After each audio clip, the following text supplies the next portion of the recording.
باپ وہ عظیم ہستی ہے جس کے پسینے کی ایک بوند کی قیمت بھی اولاد ادا نہیں کر سکتی۔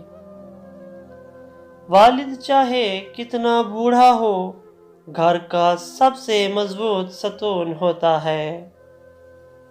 والد کا سخت انداز اور ماں کا نرم لہجہ ہمارے معاشرے میں گھر کے ماحول کو معتدل اور متوازن رکھتا ہے۔ باپ کی باتیں غور سے سنو تاکہ دنیا والوں کی نہ سننی پڑے، اور باپ کے سامنے نظر جھکا کر رکھو تاکہ اللہ تم کو دنیا میں بلند کر دے۔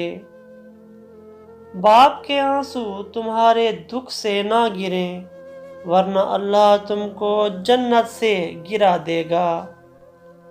والد دنیا کا وہ واحد شخص ہے جو خود سے زیادہ اولاد کو کامیاب دیکھنا چاہتا ہے۔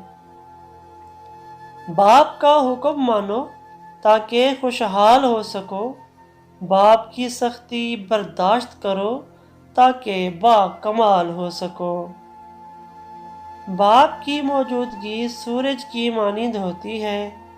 سورج گرم تو ضرور ہوتا ہے، مگر سورج نہ ہو تو اندھیرا چھا جاتا ہے۔ باپ کے ساتھ حسن و سلوک کرنا جہاد فی سبیل اللہ سے بڑھ کر ہے۔ باپ اولاد کے لیے ڈھال ہے جو کبھی اپنی اولاد سے غافل نہیں ہوتا۔ باپ ایک ایسا کریڈٹ کارڈ ہے جس کے پاس بیلنس نہ ہوتے ہوئے بھی ہمارے خواب پورے کرنے کی کوشش ہے۔